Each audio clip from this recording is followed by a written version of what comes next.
Assalamu alaikum warahmatullahi wabarakatuh, everybody. My name is Preacher Moss. I'm the host of the SOS, the ShOUT Show. Hope you're having a lovely day. Today's topic, we're going to be talking about coming out of the COVID deep freeze. Now, brothers and sisters, I know there are a lot of levels to this whole experience we've called a pandemic. There's been efforts in terms of access, in terms of how it affected jobs, how it affected education, how it affected, of course, health, and how it affected our spirit. But today I think I want to take a little bit of time and chime in, along with a lot of other people, about some of the real things that are happening as we reemerge out of COVID. Some of the things we might have missed along the way in that state of euphoria, in that state of panic. That there are some things that have to have some questions that need to be answered, and some really tough questions we need to address moving forward. As I look at it, a good friend of mine, Doug Robinson, sent me a stat from the Washington Post. Said 8 out of 10 people that died of COVID in the Washington, D.C. area were black. And then you start rewinding and looking at some of the statistics, because we haven't got all the information, brothers and sisters, on how much COVID really killed people and how much COVID was a contributor to people who had pre-existing conditions. As I begin to think about it, and I'm not a conspiracy theorist, most of you aren't, but the facts remain. COVID changed the fabric of life here in the United States. And for African Americans, Latinos, and the poor, it didn't change the fabric of life, it tore it apart. And I begin to ask the questions of our politicians. I begin to ask the questions of our policymakers. I begin to ask the questions of the people that we elect, and we hope and we put trust in them that they will take care of us, that they will protect us from these things. And as, things roll out, I don't want it to be a situation where 10 years later we find out what people did. 15 years later, we find out we might have been led astray. 20 years later, we find out there was a simple solution that could have solved all of this. It could have basically protected us from all of this. So as we begin this show, let me, first of all, give a shout out to the victims of COVID-19. And I don't just mean those who died. The victims, the deceased, that's one, but their families who championed for those people, who stayed with them through thick and thin, who were with them through the phases of death, the phases through illness. Let me champion the families. Let me champion some of these doctors that went out here and did their job, and some of them lost their lives. Let me champion the people who asked questions. They asked questions when it wasn't positive. Well, I don't say positive. I mean, they asked questions when it wasn't popular. When to go against the grain all of a sudden meant that you were some kind of pariah because you asked questions that made sense.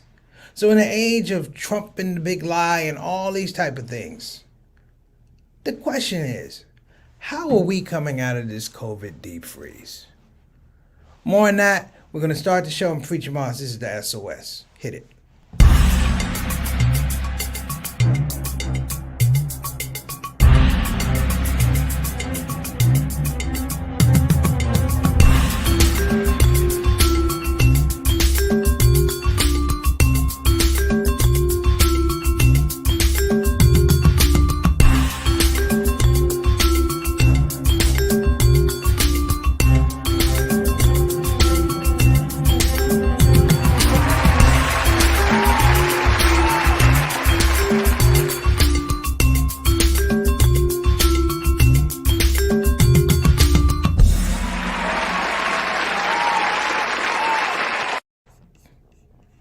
Hey everybody, we're back. Listen, want to give a shout out. Every once in a while, I have a lot of blessings in my life, and I had one that came today in the mail.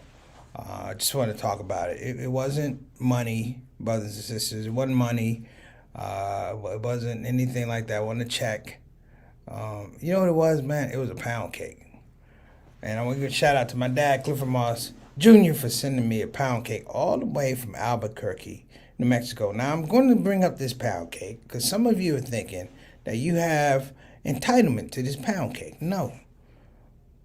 Your entitlement is to the ShOUT show. You do not get pound cake. You don't even get virtual pound cake. If I give you virtual pound cake, you probably won't get none. Because every once in a while, you have to enjoy and be selfish about these little things in life. Yeah. It may be Judgment Day. It may be the decider between heaven and hell. And that angel is going to go, you can come on in if you get some pound cake. And I'm like, nah, I'm good. I'm gonna take this pound cake with me to hell. No, I'm just kidding. Hey, big shout out, Pops, for that pound cake. I need it. At sundown, though, I'm telling y'all, sundown is going on. It's going down. Sundown, don't even call. I don't want to hear anything about basketball. It's gonna be me, a Snapple, and some pound cake, and maybe some Sanford and Son. I want my daddy's records. Blind Melon Jelly. I want my daddy's records. Okay. So before we get into the hustle and bustle, if you're coming to the Shout Out Show for the first time, we appreciate you. Thank you so much. I don't give a long soliloquy anymore. If you're coming to the show, just enjoy the show. Jump in the comment section if you have something to say. We appreciate you. That's right. You are officially part of the Shout Out Show. Let me show you what that means. It means that you're part of a very eclectic group that comes here all the time. And I tell people, while I'm the host of the Shout Out Show, I'm not the owner of the platform. The platform belongs to the people, by the people, for the people. Okay? Now, you get a blessing because I'm going to actually introduce you to some of the people who were here today. Next, first up, on the Shout Out Show, we're going to give a shout out to our official ambassador from Canada, the Canadian ambassador to the Shout Out Show, my main man, Altaf Rashid. Wa alaikum assalam rahmatullah barakatuh, brother. I saw you pop into the spot. We appreciate you. Thank you so much. God bless my main man, Altaf. Altaf, I hope you're holding it down up there in Toronto, and I hope COVID is reducing. We're going to be talking about that stuff. That's right. Good thing you were not showing the cake the last time you showed food on here. Had me dreaming about that food. Don't do it, brother. Don't do it. Don't do it. I'll go get the pound cake. I will eat it in front of you. No, my daddy said he don't do that stuff. He said, son, you don't do that. That's wrong. But he's not on the show. I might put it on a cake. Big shout out to my little brother, my main man, my homie, my brother from another mother. I'm telling you, this is my ace right here. Johnny L. Thomas, what's going on, little brother? Good to see you on the show. Assalamu alaikum. Wa alaikum assalam rahmatullahi wa barakatuh, man. Big shout out to you coming on the show, supporting your brother. Yes. Look at JT. So you adding on extra, JT. Pound cake, vanilla ice cream, and strawberries. Look, when I get out on pound cake, man, I'm a brother. When I get out on pound cake, I take my socks off. I don't want to slip nothing like that when I'm eating pound cake, brother. I'm a serious dude. Look, you ever see a brother make a dua over pound cake? That's me. Yeah, I'm right here. And I'm just saying, brothers, sisters, I know I'm talking about pound cake. You know, every once in a while you have a little fun, okay? But JT, the pound cake with vanilla ice cream, that's my dad. My dad has his cake and pies with ice cream. No strawberries, though, man. I have strawberries in my salad, though, so big up for that. Next up, we got Sister Ika all the way from Indonesia. Wa alaikum assalam rahmatullahi wa barakatuh. Sister Ika, who's doing her thing. Her business is still thriving, brothers and sisters. She's still taking orders. So if you want to order something on the Shout Out Show and have it shipped from Depok, Indonesia, God bless you. But Sister Ika is taking money, so make sure you get it. Also, we have Sister Satana, our consultant producer, on the ones and twos of the production, making everything work, brother. See how I can do my hands like this? Remember when I first started the Shout Out Show? My hands were like this, like I was arrested. Now I can do this. I can be relaxed on the show. So, Sister Satana, thank you so much for, I want to say, not just helming the production arm of the Shout Out Show, working the back end, but aggressively trying to learn and get better. That's the main thing, brothers. Learn and get better.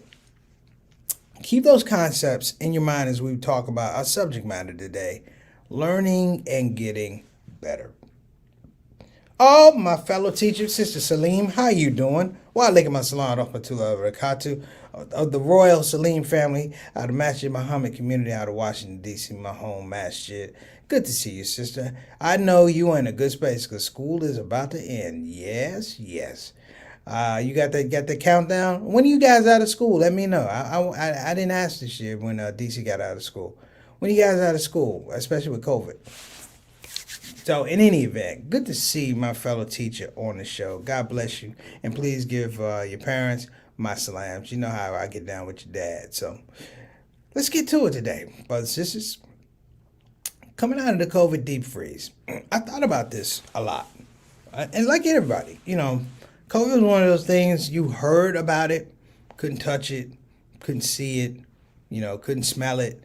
It had all these aspects of like, remember the old nerve gas? You know, the old nerve gas back in the day in the movies, and gas would seep in, but you couldn't smell it. And you couldn't see it. There was a certain hysteria around this one that made this thing a lot different.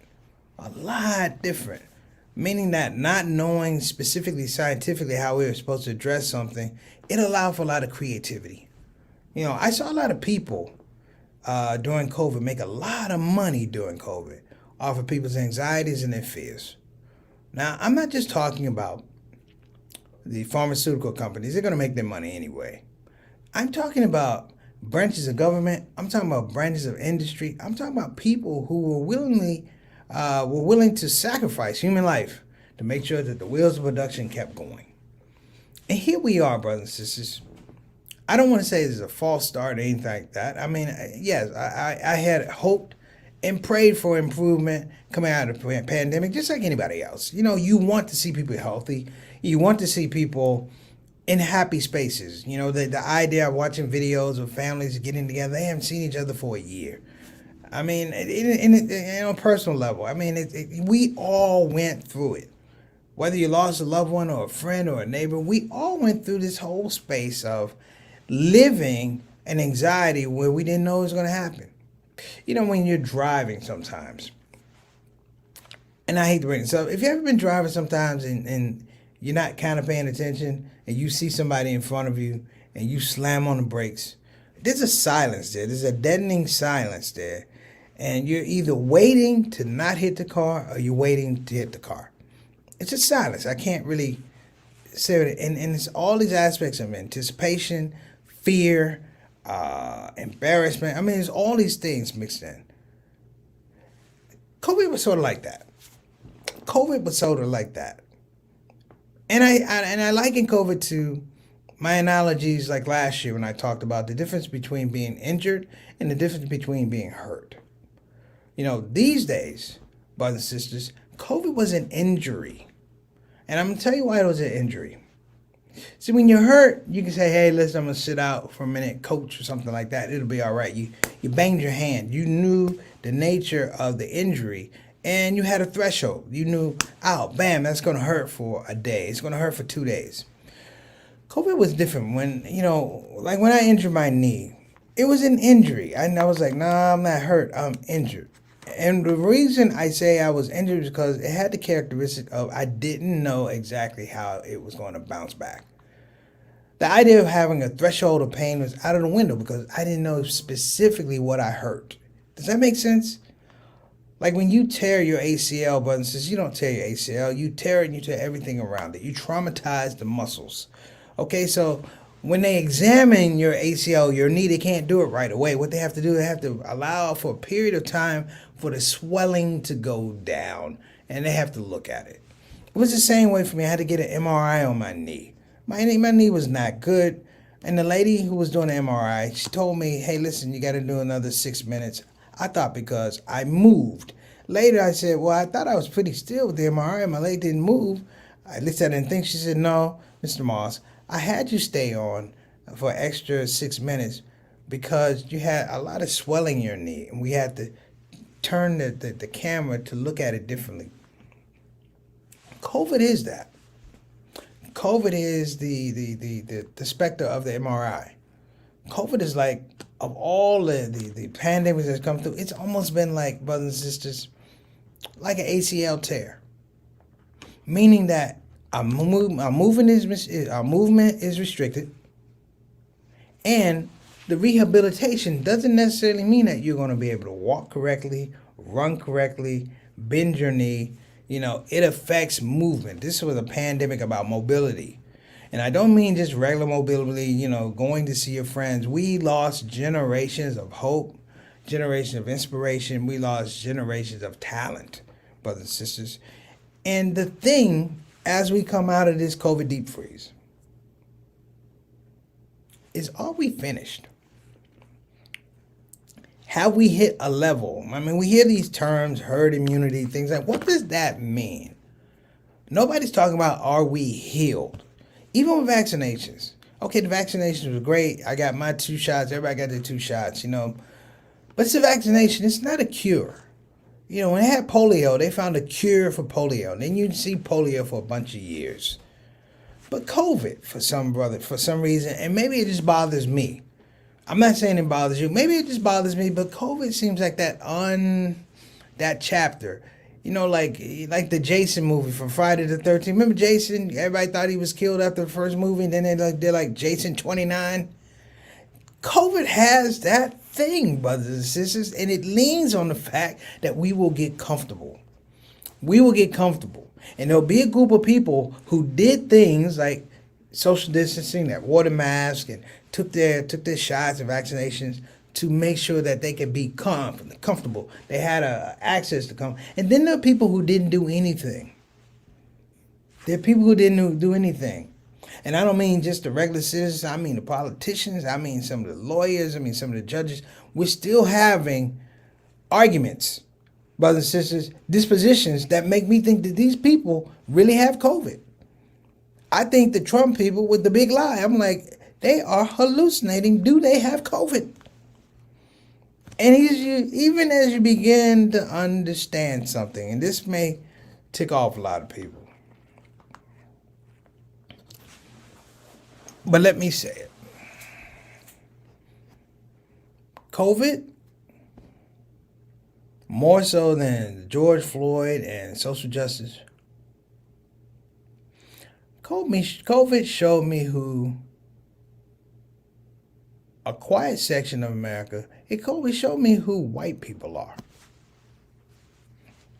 I'm not going to say affirmed, but it showed me who white people were and what they thought about black people and what they thought about Latinos and what they thought about the poor. You know, yesterday I went to Waffle House. Now, I'm not ashamed to say I went to Waffle House. And I'm not ashamed to say I ate what I ate. I'm not ashamed to say I had 2 sweet teas and 1 to go. Doggone it, I'm fasting today. Allah got to understand. But when COVID hit, the Waffle House was closed. Now, brothers and sisters, anybody who knows about Waffle House knows you never see the Waffle House closed. If there's a Waffle House that's been there for 30 years, it's been open continuously for 30 years. But when COVID hit, I remember watching it close.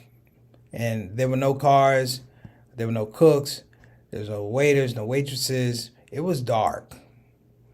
And I thought about how important that the Waffle House was closed. About how many people go there, particularly African Americans, go to the Waffle House to get a meal. Go to the Waffle House for just cultural gatherings. Go to the Waffle House because some of them have to work there. And I said to myself, my God, I said, if one person was at the Waffle House and had COVID, they could have killed a bunch of people. And for that moment, I said, I'm talking about black people at a food restaurant place that could do themselves harm because we have a disease and a pandemic that's out there we know nothing about.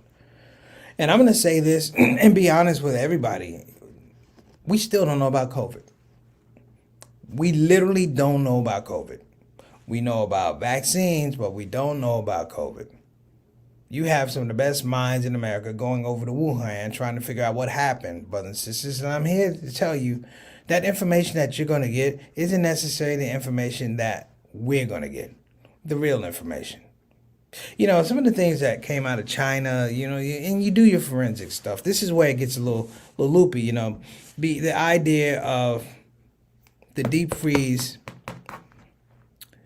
in China and the thing that we overlook, we don't look at the statistics of people, how many people died of COVID in Wuhan.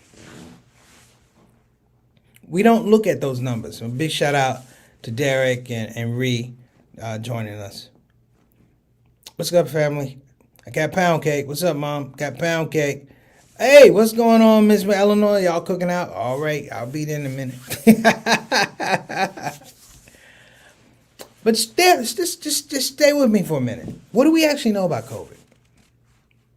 What do we actually know about COVID? What do we actually know about a pandemic ending, brothers and sisters? The last pandemic was at the beginning of the early 1900s. And you know what? Those people didn't know when the pandemic ended. It's just that people weren't as sick. But people are still going to be sick. People are still going to die. People are still going to have cancer. People are still going to have diabetes. People are still going to have stroke. People are still going to have sugar problems, heart disease. And as you pull back the cover from COVID, I'm like, did COVID really be that thing, or was COVID something that just exacerbated all these things? You know, I talked to my dad earlier today, and we were talking about high blood pressure. Now, I battle my blood pressure. Been doing it for years. I'm a guy that can not have salt for 50 years and still have high blood pressure. It is what it is. And I was talking to my pops, and he was saying, you know, when he grew up, when somebody had a heart attack in his neighborhood, it was almost like an anomaly. You know what I mean? When I say an anomaly, it's like, you know, so-and-so had a heart attack. And he laughed. I mean, he was honest. He's like, hey, son, look, I ain't gonna lie to you. He's like, I know you're a Muslim. He's like, hey, he's eating every part of the pig and never had a problem, or he never had a part of it. He said back then people ate parts of the pig because that's what they could afford. So black folk back in the 1900s, they weren't eating filet mignon, This was the food. From a slave tradition, this was the food. They took it, put gravy on it, did whatever they wanted to. Of course, you know, this is before Islam and things like that. They were eating. But what he was saying was they didn't have, brothers and sisters, they didn't have the heart disease. They didn't have the diabetes. They didn't have, you know, the strokes that they have. People died. You know, they died, but it was much different. And as we begin to talk about this whole idea, I can't move off the fact that I really don't know what COVID is. If you tell me that it's a virus and you can put a virus beside it that doesn't kill, this one kills, this one doesn't, this is a variant, I begin to worry about how our information coming out. And here we are, and don't forget, brothers and sisters, how the needle was pushed for people to go back to work, knowing we didn't know what it was. Think of that statistic I told you at the beginning of the show. They said 8 out of 10 people that died of COVID in the Washington, D.C. area were black. What about Philadelphia? 40% of the people, 70% of the people died in Chicago were black. Now, Chicago is 40% black, but 70% of the deaths, brothers and sisters, in Chicago were black people. So maybe, while we've been talking about voting rights and George Floyd and maybe we ought to look at our demographic because our numbers are down. So maybe the voting thing doesn't matter because it ain't going to be that many of us left around. And I remember when they were pushing for, listen to what they were talking about, brothers and sisters. I'm not lying. If I'm lying, jump on me right now. But I remember in Georgia, the governor of Georgia telling people to go back to work. And they had the classes of people who could go back to work. Remember that? You can go back to the barber shops, you can go back to the beauty salons and get your fingernails done. Well, hell, the Koreans weren't going back into the barbershop. Hey, look, you go fix your own damn nails. I laugh, but I'm right. And I assert here that you learned about white people in politics, white supremacy in politics. And while we sit around, and I know we got George Floyd and all of that, the laws haven't changed. And coming out of this COVID deep freeze, the laws haven't changed. The health mandates haven't changed. I never want to be a part of a health mandate where you absolutely have to do this. You have to be forced to do the right thing, not just for you, but for your neighbor. Do you understand the complexity of the arguments that we're having right now? There are people who may have COVID right now demanding other people take their mask off. I put that on this show. Tucker Carlson. It was a Tucker Carlson show, and he told people who didn't wear masks, make other people take their mask off. But I'll say this, and I'm going to wrap up, because I told you I got a pound cake waiting. No, I'm just kidding. But seriously, as we come out of this COVID deep freeze, I'm going to ask everybody to be Be double vigilant. Be double suspicious. Be double aware of the people that tell you it's okay. Okay? Of the people who told you it's okay when it wasn't okay. Of the people that said it's made up when it wasn't made up.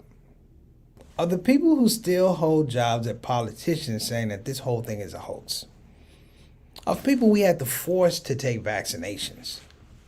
We had to force them to take vaccinations. We had to get a former president to tell people to take vaccinations when he caught COVID. I mean, you're a leader. You don't need medical attention when you catch COVID. You're the leader. Live by what you say or die by what you say. Why? Because that's what you want everybody else to do. Die by what you say. So for all the hoopla of the vaccines and all the hoopla of numbers going down, blah, blah, blah, blah, blah, this remains true. There's almost 600,000 people who weren't able to take a vaccine, who weren't able to socially distance. There are reports in New York that there are bodies still in freezer trucks that they have yet to bury. And those things remind me, and they stay on my heart and they stay on my mind, because everybody has a right to live safely and be healthy. But again, this right, brothers and sisters, for some is entitlement. And not only did they take away the right for other people to be safe or feel safe, they instituted situations and laws and scenarios to make sure that they wouldn't be. That we would be troubled through health for the next, I don't know, we're still trying to figure out the ramifications of COVID, scarred lung tissue and things like that. You know, I tell folks all the time, I caught COVID, and what did they tell me? Oh, you know, even at these days, I don't run like I used to. I'm achy. I can't do 6-7 miles anymore. I can give you 4 or 5 maybe.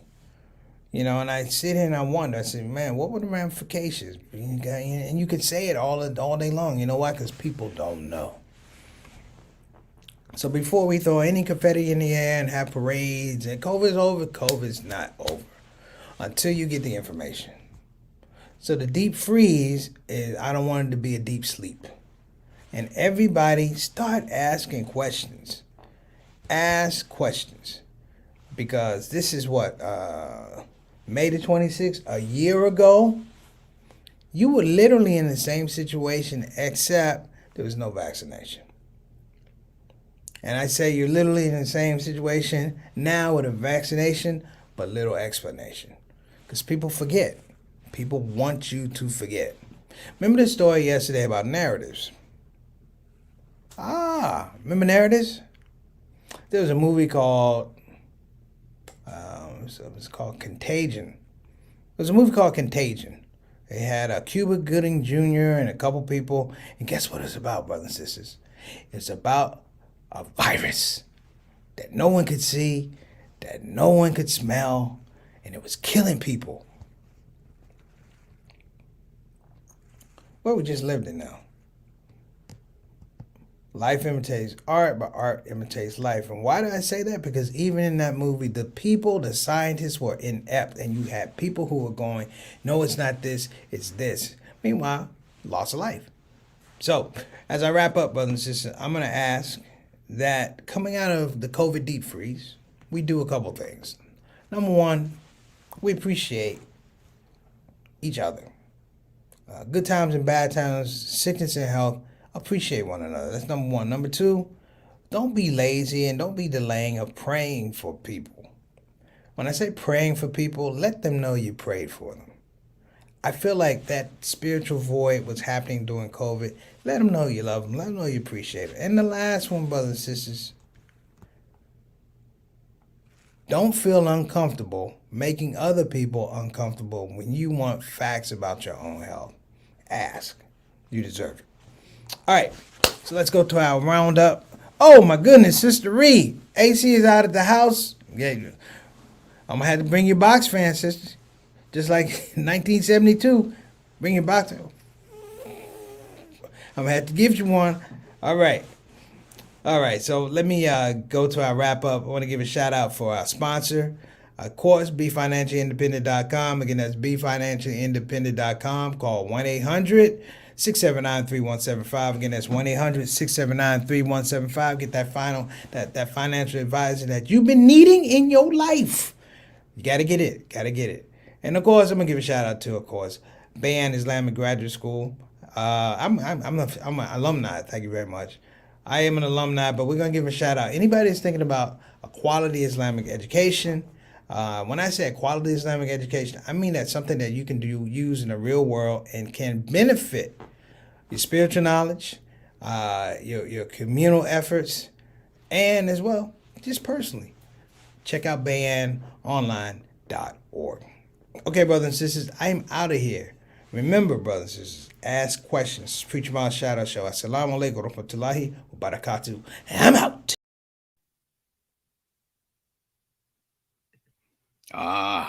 There you are.